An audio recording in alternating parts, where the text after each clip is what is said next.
Olá!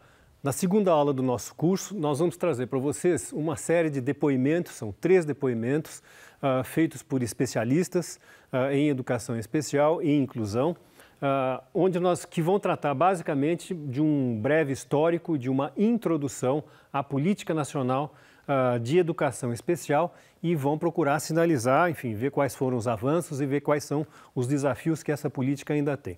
Os entrevistados são a professora Maria Tereza Egler Mantuan, que é uma grande especialista neste assunto, é uma das maiores especialistas do país em educação especial e inclusão, e ela fez parte do grupo de trabalho nomeado pelo Ministério da Educação, que elaborou o documento, juntamente com outros especialistas, que elaborou o documento da Política Nacional de Educação Especial.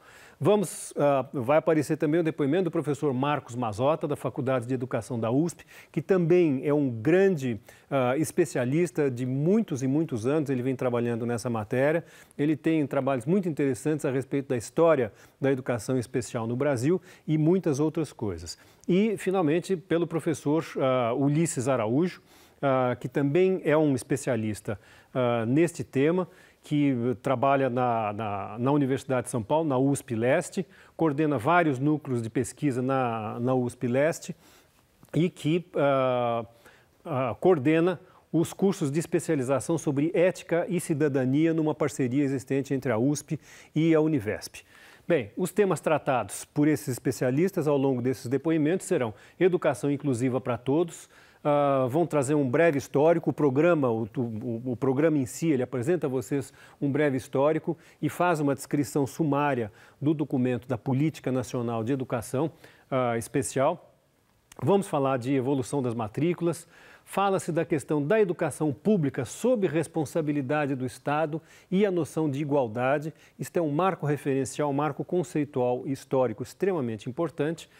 E vão falar da questão das diferenças, né, convivendo no mesmo espaço. Gostaria muito que vocês prestassem atenção nestes pontos e que vocês começassem a perceber as sutilezas e as diferenças de posição que existem entre eles. Muito bem, um bom debate para vocês, espero que vocês gostem. Nenhuma escola pode ignorar o direito de todos à educação. Obrigatoriedade mesmo de matrícula de todos na escola comum. Quando se assume que a educação é para todos. Essa é a terceira revolução educacional. Esses pesquisadores estão falando do que se chama educação inclusiva. Inclusiva refere-se aqui a incluir nas salas de aula quem sofre de quaisquer deficiências ou transtornos globais de desenvolvimento. Em 2008, o Ministério da Educação estabeleceu a Política Nacional de Educação Especial na perspectiva da educação inclusiva. Maria Tereza Mantuan, da Unicamp, fez parte do grupo de educadores que elaborou o documento. Essa política, para mim e para os estudiosos do tema, é um grande marco, no sentido de se entender que a escola é de todo mundo, que todas as crianças devem estar na escola sem serem discriminadas, sem terem restrições, limitações em função da sua deficiência, das características que possam servir para marcar determinadas identidades. Isso tem caminhado com extrema dificuldade, mas tem caminhado no sentido de ser melhor compreendido e praticado nas escolas. O ponto principal da política do MEC é o direito de quem tem deficiências de frequentar classes comuns das escolas regulares, em oposição à situação em que aos estudantes com necessidades educacionais especiais são destinadas classes também especiais. O que tem que mudar é o jeito de trabalhar com toda a escola, com toda a turma, e não essa ideia de que a escola... isso é uma coisa muito triste dizer, né? Porque está tão difundido isso, né? Está difundido que uma boa escola é aquela que tem faz ensino diferenciado. Não. Uma boa escola é aquela que ensina para todos. De acordo com a política, todos têm direito de estar juntos na sala de aula, os que têm necessidades especiais e os que não têm. A apresentação do documento preconiza que estar junto, aprendendo e participando é a forma de superar a discriminação. Por isso, a política se opõe a qualquer tipo de adaptação. Eu não vejo muito claro nas escolas, os projetos não têm um direcionamento correto, porque ignoram os documentos que deveriam de seguir. A gente vê coisas na escola, por exemplo, de crianças terem currículo adaptado, avaliação adaptada, etc., quando está claro na Política Nacional de Educação Especial que o currículo é o mesmo para todos, e que são as crianças que se adaptam e não os professores que fazem as adaptações para elas. No capítulo 6, a política descreve a escola que pratica a educação inclusiva. Para o MEC, o aluno especial deve frequentar a classe comum e participar de atividades complementares no contraturno. Esse atendimento é um serviço que, como diz a política, não substitui a escolarização. É suplementar, com vistas à ampliação da autonomia do estudante. Esse serviço não é reforço, não substitui a escola comum, não tem o mesmo currículo da escola comum. Ele é específico para a complementação das necessidades do aluno com deficiência. Por exemplo, ensinando-lhes braille, trabalhar com texto digitalizado, trabalhar com mobilidade, orientação, cegos, língua brasileira de sinais, comunicação alternativa aumentativa, orientar o professor para que o professor possa resolver problemas que um determinado aluno esteja tendo na sala de aula e que ele desconhece. A política não recomenda formação especializada para os professores que atuam nas classes comuns. O ponto é controverso. É bom que a escola, que os professores saibam que eles não precisam, professores comuns não precisam se tornar especializados, porque em toda a escola é obrigatório o atendimento educacional especializado. Todo PPP de escola tem que ter serviço especializado. Esse professor da classe comum, ele precisa ter, do meu ponto de vista, noções práticas ou noções básicas que lhe permitam não errar no atendimento a esse aluno. Por isso, veja, o Conselho Nacional de Educação, no início dos anos 2001, pela resolução número 2, diferenciou, quer dizer, o professor capacitado do professor especializado. O professor Marcos Mazzotta, da Faculdade de Educação da USP, estuda o presente e também o passado da educação especial, que é o tema do capítulo 2 da política. Nós temos registros, né, que vêm do Império, né, então de mais de 150 anos, lá em 1854, com D. Pedro II, criando no Rio de Janeiro, sede do governo, né, o então denominado Imperial Instituto dos Meninos Cegos, e que depois de alguns anos, mais precisamente com o advento da República, em 1891, houve a mudança do nome do Instituto para Instituto Benjamin Constant, que é o nome que é conservado ainda hoje. 3 anos depois do início desta escola, foi criado o Imperial Instituto dos Surdos Mudos, que era a denominação da época, né? E 100 anos depois, então 1856, houve a criação desse instituto.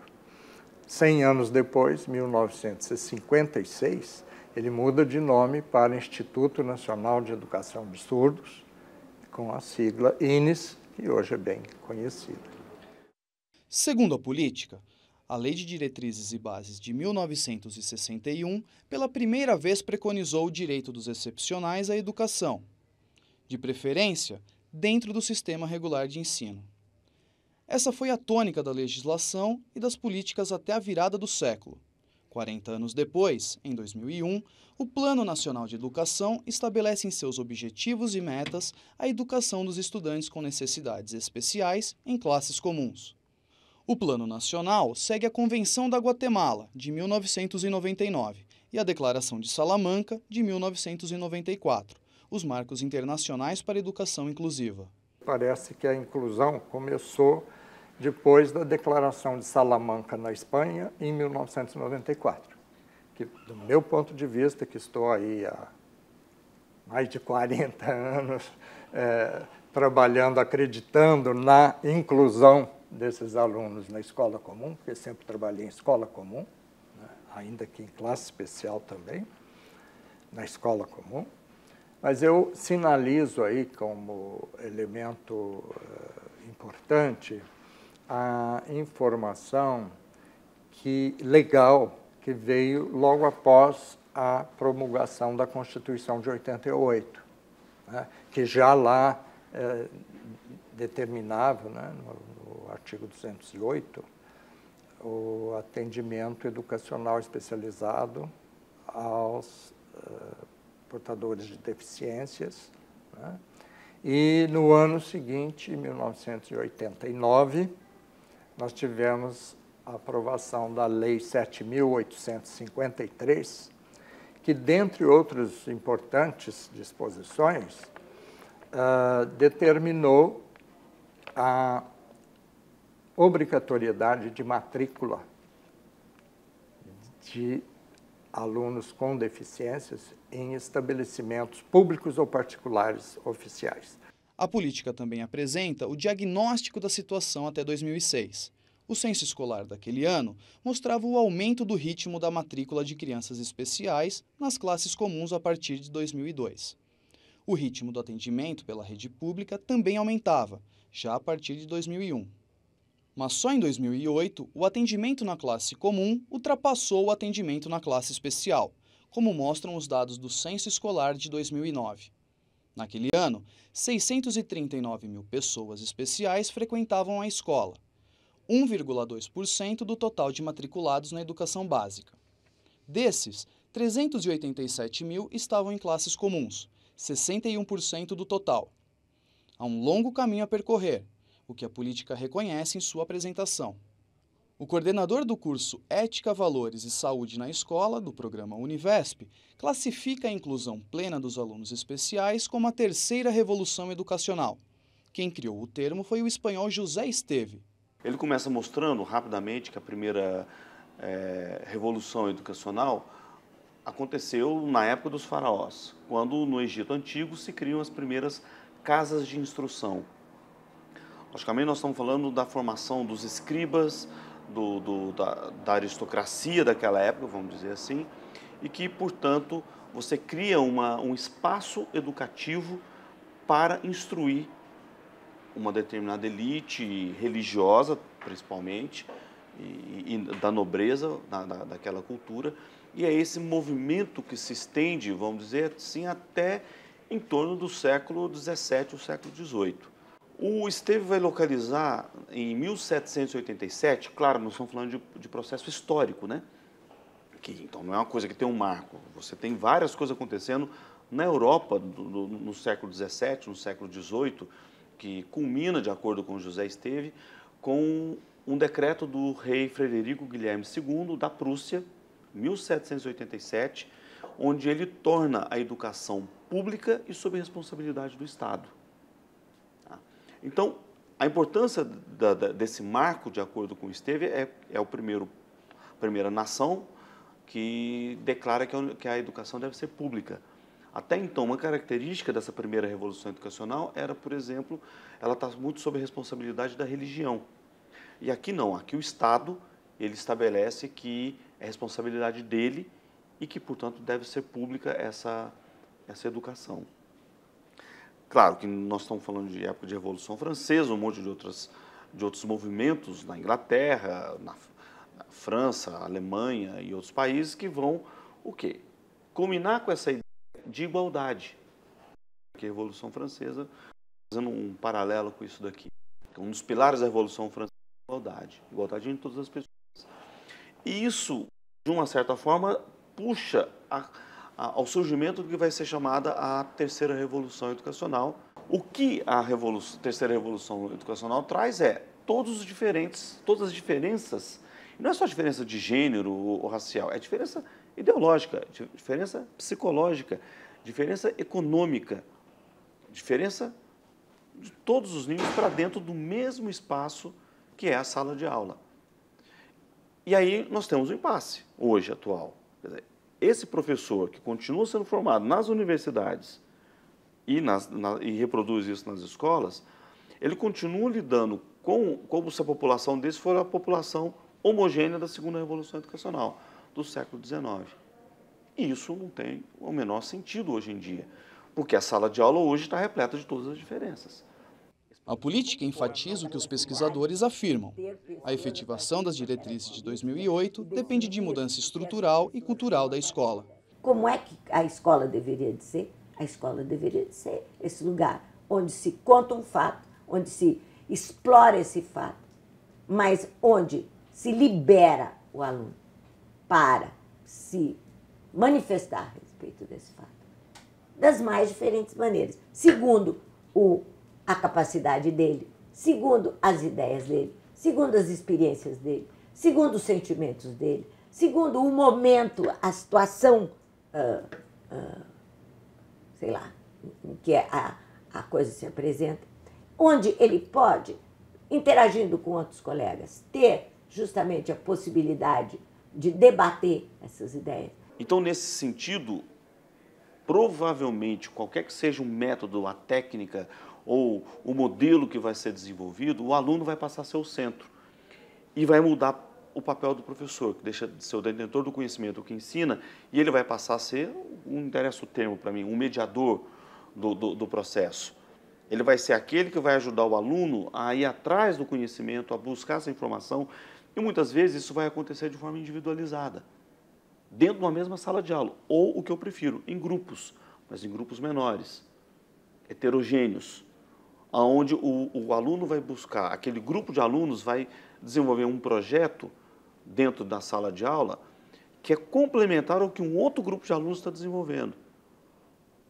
Aí você consegue incluir os diferentes, porque eles vão enriquecer esses projetos através da experiência que eles têm que não é igual, que não é homogênea. E eu defendo essa posição de matrícula na escola comum de todos que estão na idade para se matricular. Até porque, quer dizer, é principalmente ali que vai aparecer um problema de ordem social a ser resolvido. Quer dizer, os encaminhamentos para a solução.